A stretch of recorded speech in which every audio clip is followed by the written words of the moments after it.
Welcome back. You're watching Newsx with me, Devika Chopra. NASA astronauts Sunita Williams and Butch Wilmore have safely returned to Earth. What seemed to be a quick test certification flight spanning 8 days turned into a 9-month-long stay. Their mission unexpectedly extended because their Boeing Starliner spacecraft developed multiple technical faults. However, during their time in space, Williams and Wilmore took 4,577 laps around the Earth while conducting experiments in the ISS. In the wee hours yesterday, SpaceX's Dragon capsule performed flawlessly as it executed the descent burn, putting the capsule on a re-entry trajectory into the planet's atmosphere. It, of course, hurled down at staggering speed. The friction from the thick atmosphere created a plasma wall outside the spacecraft. Inside, the astronauts waited with bated breath for the communication blackout to end as temperatures soared. The Dragon parachutes then slowed down the vehicle from thousands of kilometers to a soft splash down speed, gently hitting the waves of the Atlantic Ocean off the coast of Florida. But what does this truly mean for the entire space community? I take that conversation forward. We have with us Mr. Dinesh Rawal, Sunita Williams' cousin. We also have with us Mr. Amitabh Pandey, astronomer, author and educator, and Dr. Ram S. Srivastava, former ISRO scientist, Mr. Gauhar Raza, senior space scientist, with us as well. Let me begin this conversation, if I may, with Mr. Dinesh Rawal. Dinesh Rawal जी, हम आपसे of course ये जानना चाहेंगे कि जब आप पढ़ रहे थे सुनीता विलियम्स के बारे में, अखबार में रोज पढ़ रहे थे, खबर में सुन रहे होंगे उनके बारे में, तो क्या चर्चा रही थी परिवार में? दो बात मैं बताऊं। परिवार में पहली बात तो मेरा परिवार यहाँ अहमदाबाद या भारत में नहीं है। मैं अकेला ही यहाँ रहता हूँ। मेरे अमेरिका में मुझे पसंद नहीं आता, इसीलिए रहता हूँ। मेरी लड़की मेरी साथ रहती हैं। दूसरी बात, मेरे सारे फैमिली के लोग सुनीता के साथ, मेरे सगे संबंधी, मेरे चाचा के लड़के और उनका फैमिली, वो सब लोग उन सुनीता से ऊपर तय करके वो लोग थोड़े थोड़े टाइम पर बात करते थे। तो हमको पेपर की बात में तो कोई रस ही नहीं था, और सुनीता ऊपर से हमको ऐसे कहती थी कि मैं मजे में हूँ और मैं यहाँ अच्छी हूँ। पर बात ये है कि 8 दिन के बदले इतना दिन हुआ और बार बार कोई अलग अलग बात आने लगी। तब यहाँ मैं बैठा था, मुझे चिंता होने लगी कि ये लड़की का कुछ गड़बड़ हो रहा है। तो जब वो वापिस आई वहां तक, खास करके लास्ट वो बाहर निकली उनको और देखा, तभी हमको संतोष हुआ। वहां तक हमारा जीव अद्दर था, हम कोई बात कर नहीं सकते थे। सारा कई काल का सारा दिन हमने कुछ खाया भी नहीं था, और कल हर मंदिर में गए, एक यज्ञ भी कर दिया, और सतत हमने मृत्युंजय का जप किया कि कुछ वक्त करके वो जल्दी से जल्द नीचे आ जाए। खास करके हमारे गांव में हमारी माता जी दौलोमा, वो भी हमारी साथ आ गई, और सब भक्ति वो और उनका जो एक हवा थी, वो हवा और उनकी आस्था हमारी थी, वो मजबूत बन गई थी। और इस पर सुनीता को लेकर वो हमारी माता जी धरती पर आ गई। हमें बहुत आनंद हुआ। हम घर के अंदर सब फूल गलाए, सारे सोसाइटी के लोग थे, उनके साथ मिठाई बांटी, घर के अंदर दीवा जलाया, और सबने पूजा की, आरती की। ये सब आनंद का हमारा विषय था, और हमको दृढ़ विश्वास है कि हमारी जुलासन की माता जी की वजह से ही सुनीता विलियम वापिस आई थी। इस टाइम मुझे लगता था कि थोड़ा डेंजर है, और थोड़ी तकलीफ वाली बात है, तो पर माता जी ने मदद की और वो सुखरूप आ गई। इसलिए हमारा सारा फैमिली, सब लोगों को बहुत बहुत आनंद है। Okay, alright mister Rawat, thank you so much हमारे साथ न्यूज़ पर जुड़ने के लिए। I would require an update on the guests with us, please. Okay, so let me begin this conversation. Do we have Mr. B.R. Guru Prasad with us?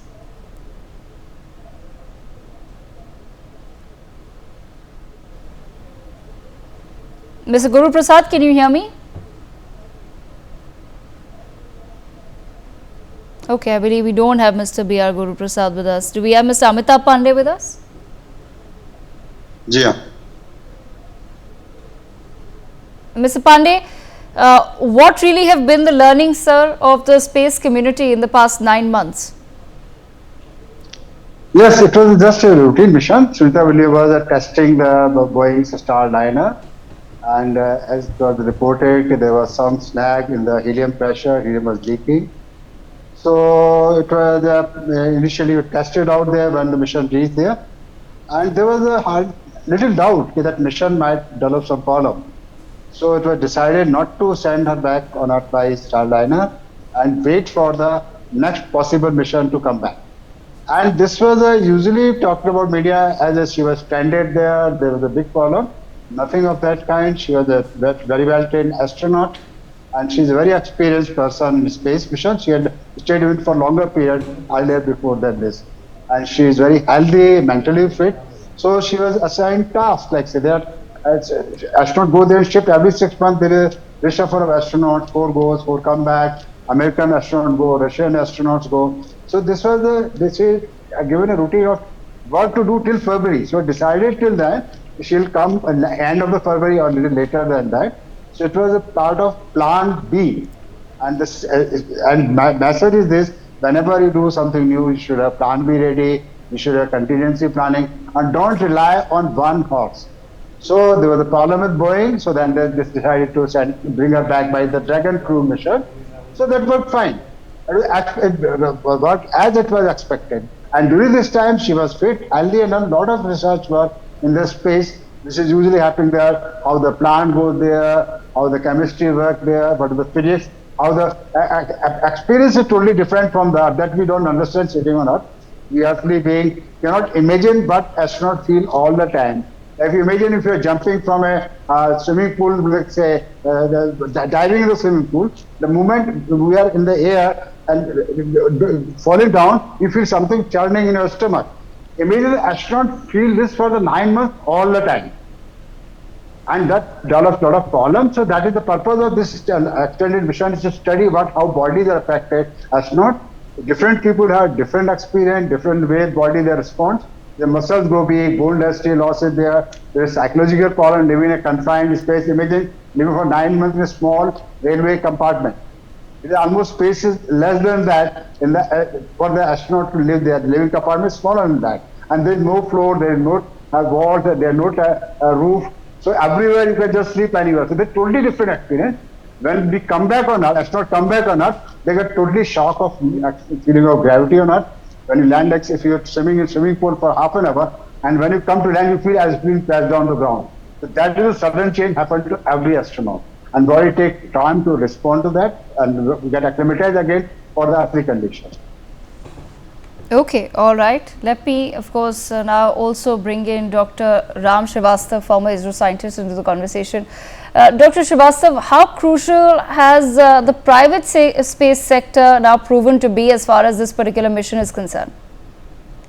It's very important. The idea is to utilize the maximum available intelligence of the community and scientific world in the space mission, because it has got a wide future, and it's not going only the future of the particular nation. It is for the welfare of the humanity and development of the further science. Most important thing is the study which is being made here, not only in space but on the Earth also after coming over here, because ultimately our plan, the scientists' plan, SpaceX plan, and other organization also planning in that direction, to have a march over the Mars and how to develop the colony over the moon. India is also ready to send its international space station within the next 5 years, and not only its space station, but we are determined to flag hosting of Tiranga Jhanda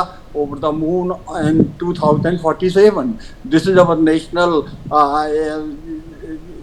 theme. So obviously, to attain that theme, we need some data, and that data of the space station of such a prolonged stay is going to be very useful.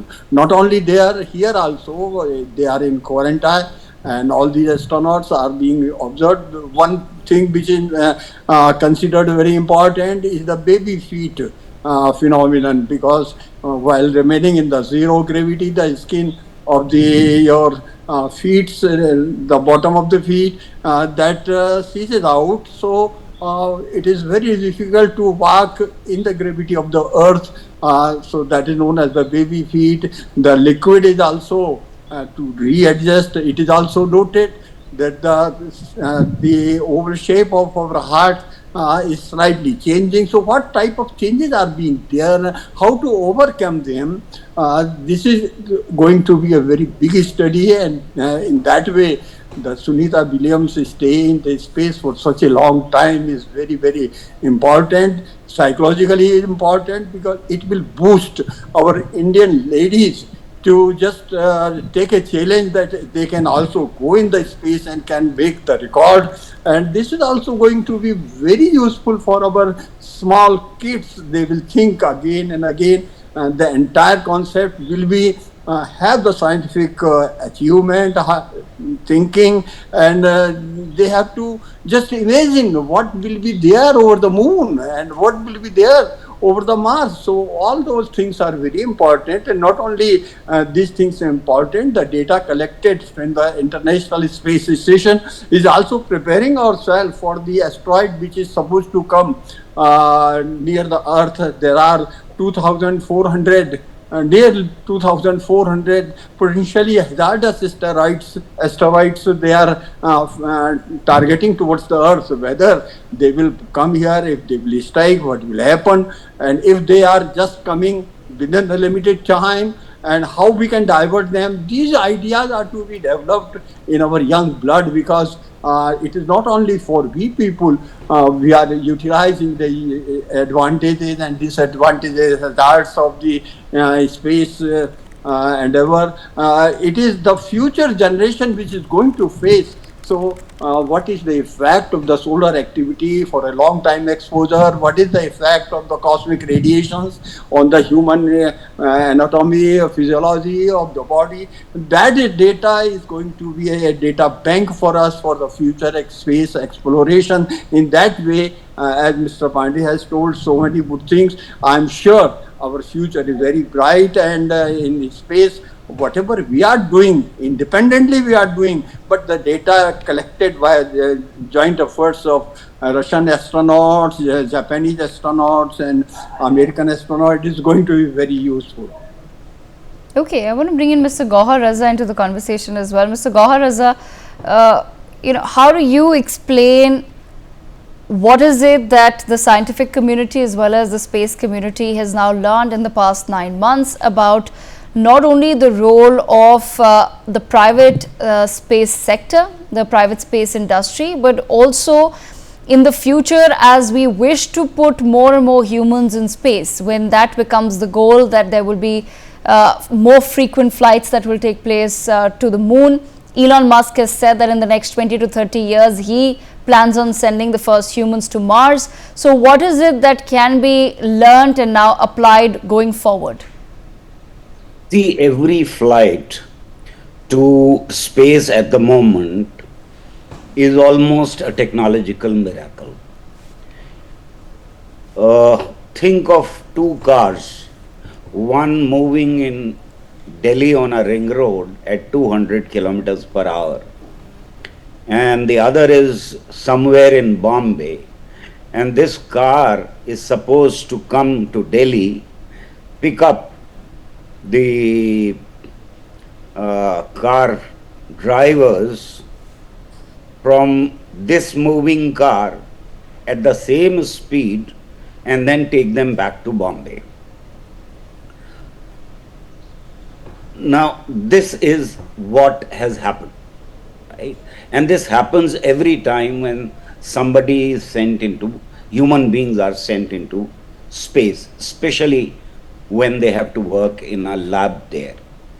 Whether it's this international lab or Chinese lab, or earlier we had Russian, Soviet. That only, yeah. Yeah, that was the first lab. And today happens to be the day when, for the first time, Soviet astronaut walked in the space, what is known as spacewalk. So we are celebrating that as well today. The point that I'm trying to make is that today it is a miracle. Now, as Amitabh pointed out, that things are getting matured over a period of time. This is what we call as maturity of technology. Now, the technology, when it gets matured, you never know what is in the offing. Let me take another example of just the cell phone. Cell phone was developed for talking while moving. Earlier technology restricted the movement of the talkers when you wanted to contact somebody. But today, this small device is used for n number of things. Your office moves with you now.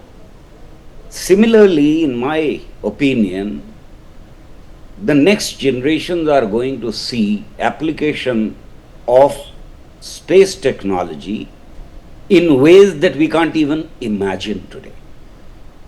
Therefore, every step, as Dr. Ram suggested, is accumulation of knowledge as well as experience. This accumulation of knowledge further moves humanity towards maturity or a mature technology. I'm sure when Wright brothers flew for the first time in aeroplanes, they never thought that every day more than 2,000 planes will be taking off on planet Earth in 1 hour time. So we can't imagine where this technology is going to take us. Now, the other thing that you have asked is very important, that private industry has now entered into space technology and space sciences. So what is going to happen? Of course, most of the countries today have private sector as well as another sector run by the government. Now, private sector is not expected to do something that does not give profit to them. So, private sector has to earn profit from every technology. It is the public money where you think of only humanity and its progress. To whatever extent the government thinks. I'm not vouching for every government on planet Earth. There are governments which oppress the humanity as well as their own people. But most of the democratic countries have public sector which obviously is expected to work for the betterment of the humanity. Now, I always get very disturbed when I see private sector entering into areas which are cutting edge technologies, which are beneficial for the humanity, being used for profit making. This disturbing turn has come because until now private sector had not entered into space technologies. Space technology was supposed to be national asset by all the countries, including those who were lagging behind and were trying to work. So, if humanity has to progress forward, then we have to contain and rein the objectives of the private sector. I think that in today's world, and we have seen very recently the collaboration between President and Elon Musk, and it is a very disturbing development internationally also, because he is now going to decide a lot of international relations. These corporations are going to be stronger and stronger if they are not reined, and they'll decide how humanity will progress. They'll decide what gives them the profit. So it will not be done in public interest. That is my position. A lot of people are happy about it, that most of the public sector is inefficient, etc., etc. But that is a very different debate. In my opinion, in times to come, humanity is going to colonize, as was suggested just now, other planets, and probably moon is going to be either first or one of the planets is going to be the first, depending upon what data we gather about moon and planet. Yes. If we come back to India, then India has two novel things. Number one, because of our large pool of scientific manpower, we are capable of developing any sector where we take a national political decision to focus on. ISRO has proved that. Our atomic energy also has proved that. In certain other areas also, we have proved that we could be equal to any country. In many areas of science, we have lagged behind. That is a very lengthy debate. Other thing that we have proved it, that what other countries do at a higher cost, we can do probably at lower costs, which means two things. That in our society, things are cheaper, including the labor, and the other thing is we have been very creative in using whatever resources have been allocated to ISRO or science and technology. Unfortunately, I will have to thank all of our guests for joining us. That's all the time that we have, but thank you so much for being with us on Newsx and taking us through your perspective. With that, viewers, we'll have to slip into a very quick break.